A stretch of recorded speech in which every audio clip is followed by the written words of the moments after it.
Bien, donc bonjour à tous, merci de m'avoir rejoint donc, dans cette journée de formation. On va apprendre ensemble à fabriquer une stratégie marketing. Je vais vous montrer comment je fabrique une stratégie marketing, quelles sont les questions à se poser, quels sont les différents leviers à étudier, pour que vous puissiez vous fabriquer vous-même, concevoir votre stratégie. Alors une stratégie marketing, il y a un schéma de base aujourd'hui qu'on utilise, qui est basé toujours à peu près sur le même modèle. Déjà, on se pose deux questions fondamentales. Quel est le produit ou le service que je vais proposer à ma cible ? Vous avez probablement déjà une idée du service ou du produit que vous allez vous proposer, évidemment, mais il y a un certain nombre de questions que vous devriez vous poser pour éviter quelques erreurs et ou vous faciliter la vie. Donc on verra un ensemble de questions. Dans un deuxième temps, il faut vous poser une question qui est encore une fois fondamentale, qui est « mais à qui je vais le vendre ?» Encore une fois, vous avez probablement une idée des gens à qui vous voulez vendre votre produit. Je ne sais pas si vous voulez vendre des tournevis, vous allez vendre à des gens qui font du bâtiment. D'accord ? Mais il y a un certain nombre de questions, encore une fois, à se poser pour déterminer plus précisément et surtout aussi, dans le temps, vérifier que vous aviez bien la bonne cible. Il est très probable que vous aviez une cible en tête et que finalement, ce n'est pas cette cible-là qu'il faut viser, ce n'est pas elle qui est le plus intéressée par votre produit. Alors évidemment, ces deux questions, on se les pose au début, mais tout au long de votre parcours, tout au long de l'établissement de votre stratégie marketing, une stratégie marketing, aujourd'hui, vous allez en avoir une, et puis vous allez la peaufiner, vous allez la moduler dans le temps. Hein, c'est toujours ça. En fonction des tests, en fonction des résultats, on va enlever, retirer, modifier des choses dans cette fameuse stratégie. Le schéma de base est toujours basé sur le même principe. Une fois que vous avez déterminé la cible, il va falloir l'attirer, cette cible, générer ce qu'on appelle générer du trafic. Une stratégie marketing, c'est un petit peu comme une stratégie de guerre. Vous savez qui est votre ennemi, c'est votre cible, vous savez ce que vous voulez de cet ennemi, c'est grosso modo votre produit, et vous avez un certain nombre d'armes entre les mains qu'il va falloir utiliser. Dans certains cas, vous allez utiliser le sniper.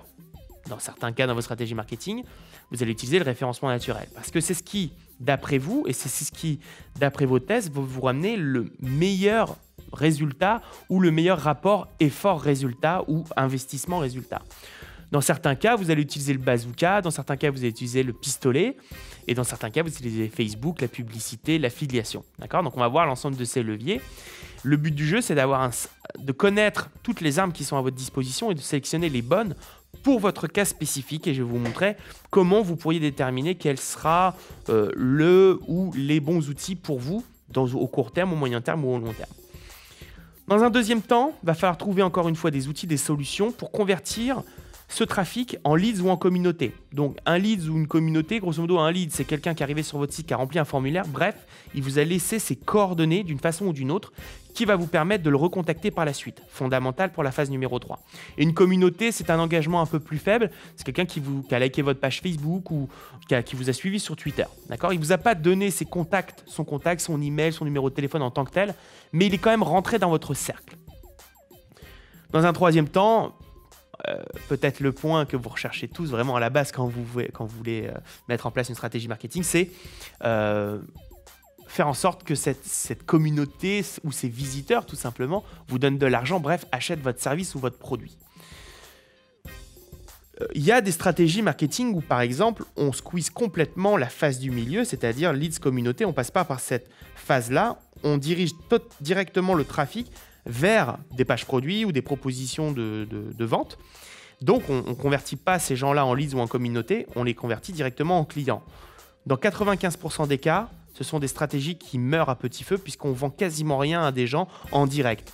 Le trafic, les gens qui ne vous connaissaient pas avant, qui sont arrivés sur votre site web, finalement, c'est du trafic, ce qu'on appelle du trafic froid. C'est des gens qui ne vous connaissent pas, ils n'ont pas confiance encore en vous. Et du coup, cette phase de leads aux communautés est très importante pour réchauffer ces gens qui ne vous connaissaient pas, ces inconnus, pour les réchauffer, pour leur donner confiance et enfin leur vendre un client. Ce qui veut dire que là, on a les phases principales d'une stratégie marketing. À cette phase-là, on rajoute une phase complémentaire et fondamentale qui est la fidélisation.